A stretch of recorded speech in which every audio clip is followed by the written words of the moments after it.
platicado yo desde el arranque de la hora de opinar, que vamos a platicar con el consejero Ciro Murayama sobre todo lo que está pasando en materia electoral. Se habla del recorte al INE, de una reforma que pudiera eliminar los organismos electorales locales.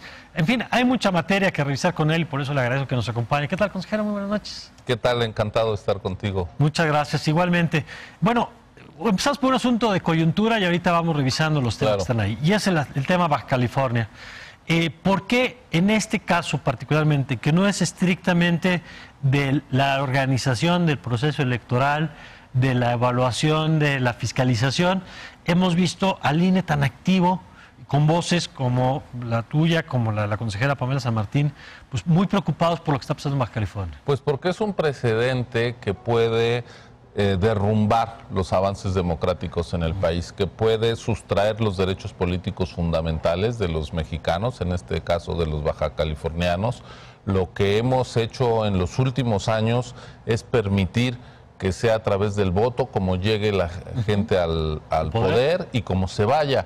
Y ahora lo que se está tratando es de defraudar el voto, es decir, fuimos a una elección en Baja California el pasado 2 de junio por un periodo de 2 años. Ya que se gana por 2 años, el gobernador quiere electo alargar hasta 5 años. Si eso ocurriera, pues estamos regresando al siglo antepasado prácticamente, es decir, donde el gobernante se quiere perpetuar por encima del mandato popular. Así es, pues sufragio efectivo, no reelección, se dijo para combatir al porfiriato, y que hoy se quiera pasar por encima del sufragio, que ni siquiera haya una reelección, sino que se estire arbitrariamente el tiempo de gobierno, es muy preocupante. Si el mandatario ni siquiera respeta el tiempo por el cual fue electo, imagínate qué hará con las demás normas. Por eso desde el INE estamos muy preocupados con esta acción del todo ilegal. Hace 30 años Baja California era un faro de luz. Bueno, fue, para que nos acordemos, la primera gubernatura que perdió el PRI en todo el siglo XX fue Baja California. Así la primera alternancia. En 1989 se dio la primera alternancia y de ahí se precipitó el cambio. En los años 90 hubo 11 alternancias en la primera década del... Es más, hoy solo hay 5 entidades donde no se ha dado alternancia. Y Baja California fue pionero. Hoy debemos evitar que sea pionero en el sentido contrario, que es en permitir que los gobernantes, si se ponen de acuerdo con los diputados, además es algo que huele muy mal, unos diputados que ya van saliendo, que ni los de oposición, que tendrían incentivos para tener una elección en 2 años. Incluso legisladores que denunciaron intento de compra de su voto para tomar esta decisión con ofertas de mucho dinero, acabaron votando en ese sentido. Entonces, a mí me parece que estamos ante algo grotesco, ante algo que no podemos permitir. A mí me parece que hay rutas legales en nuestro marco constitucional para reparar ese daño, que es la acción de inconstitucionalidad. La puede presentar el Ejecutivo Federal. Me llama la atención que desde la presidencia no se haya tomado la determinación de combatir esa ilegalidad. Es preocupante. Y quienes pueden entonces combatirla son los partidos políticos. Han dicho que lo han pensado y quien resuelve es la Suprema Corte de Justicia de la Nación. Ahora, este es el tema, y tú planteabas, consejero, al principio, decías, pues hemos construido un sistema electoral que nos ha permitido tener certezas en que el voto sea lo que quite y ponga a los gobernantes, y ahora estamos discutiendo una vez más una reforma electoral. Ahorita se han realizado una serie de mesas, se supone que en septiembre, así como se va a discutir lo del Seguro Popular que platicamos ahora, también discutirá una reforma electoral, y hay varias propuestas en la mesa, desde quienes dicen urna electrónica para reducir costos, eliminar los organismos electorales locales, reducir el financiamiento de los partidos políticos. ¿Hacia dónde tendría que ir la reforma, en tu opinión? Mira, lo que llama la atención al principio es que se esté discutiendo una posible reforma electoral por iniciativa del poder.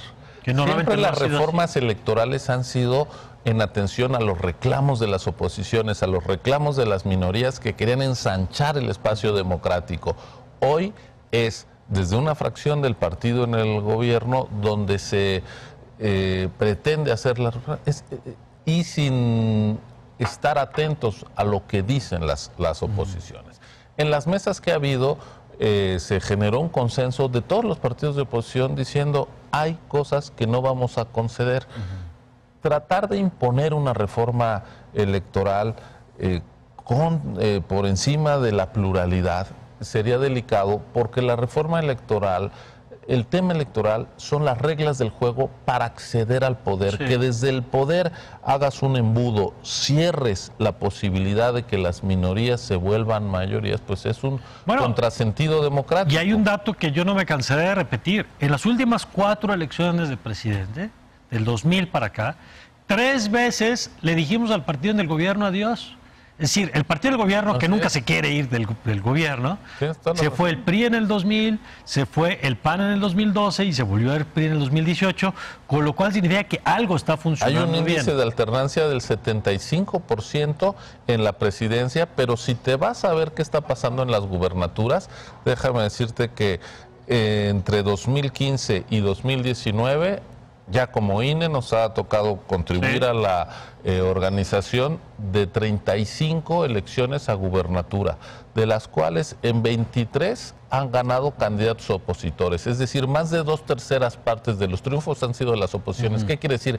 Que el sistema electoral permite que la gente se deshaga de malos gobiernos, de los que no le están satisfaciendo. Y también mantener a los que le gustaron. Así es. Ahora, eso no quita que hay una preocupación real cuando se dice es muy caro el sistema electoral. Se le asigna mucho dinero a los partidos políticos. A ver, ¿qué hacemos con ese tema que ahí está? Que conviene entrarle con franqueza. A ver, si tú dices 10,000 millones de pesos son muchos, bueno, pues sí, suena mucho. ¿Cuánto representa del presupuesto de egresos de la Federación? Menos de 20 centavos por cada 100 pesos.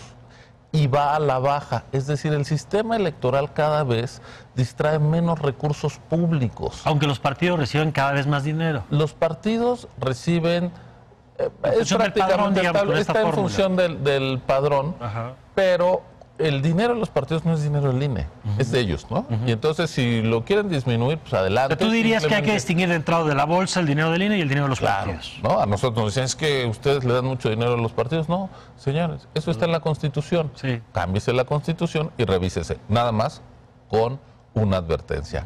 Hoy disminuir drásticamente el financiamiento público va en favor del partido en el gobierno.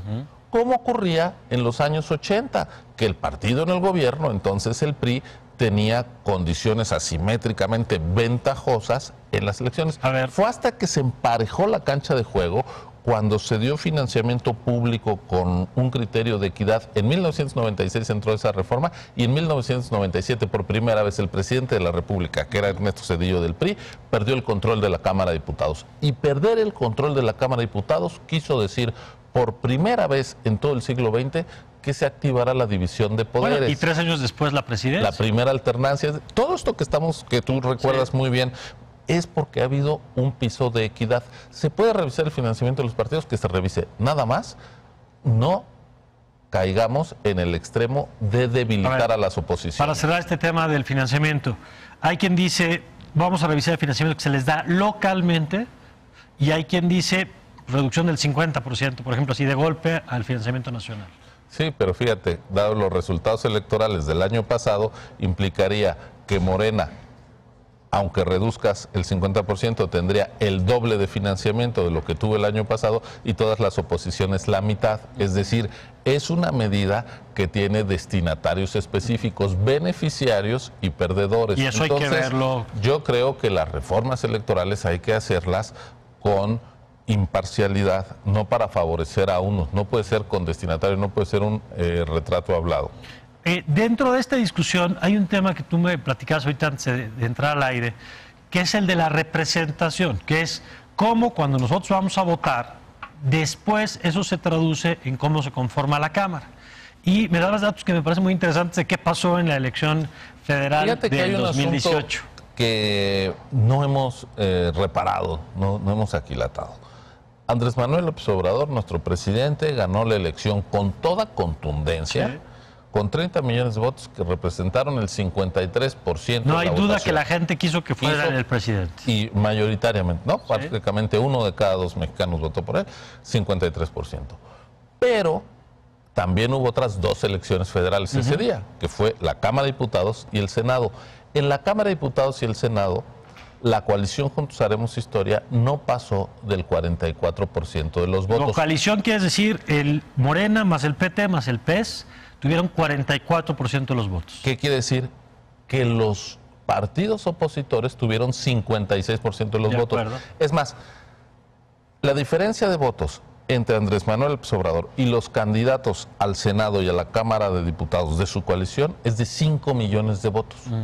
¿Qué quiere decir esto? Que hubo 5 millones de mexicanos que le dijeron, tú vas a Palacio Nacional, pero yo quiero construirte un contrapeso legislativo.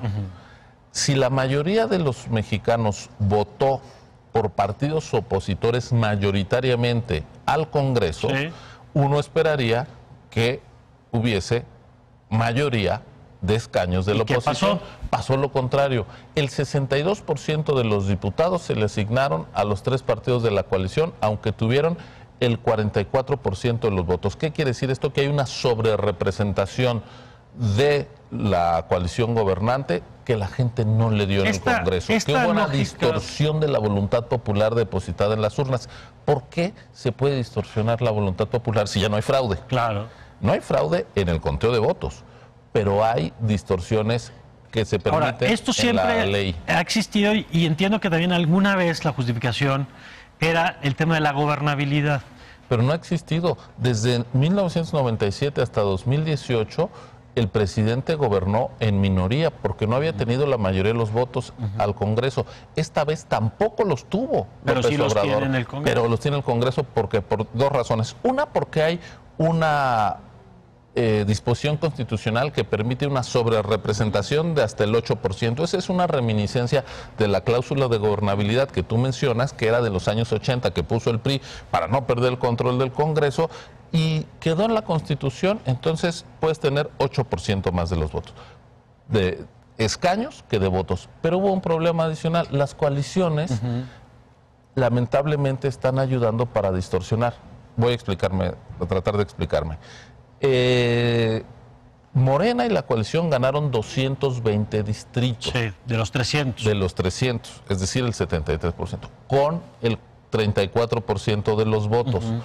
Pero de esos distritos, 114 se presentaron como si fueran candidatos del PT y del PES, cuando en realidad, no de Morena. Ya. Pero todos los triunfos, esos 220, fueron triunfos de Morena. La gente votó por Morena, no votó por el PT ni por el PES, que hasta perdió su registro. Así es. De esta manera, cuando ellos dicen estos candidatos son de los otros partidos, Morena se queda con menos, con 106 diputados. Y crecen los otros. Y entonces le dan diputados de representación proporcional, le correspondieron 85.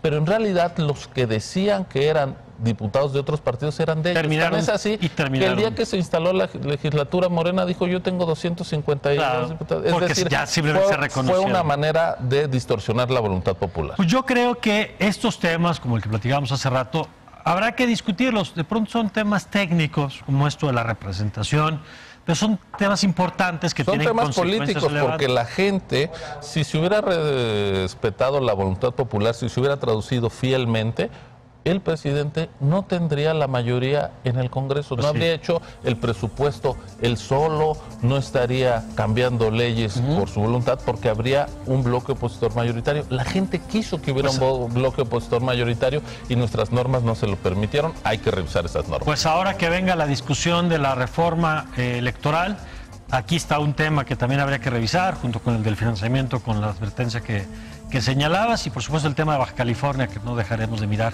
Gracias, muchas gracias, Ira. No, al contrario, gracias por la invitación. Gracias, muy buenas noches. Y gracias a usted por acompañarnos.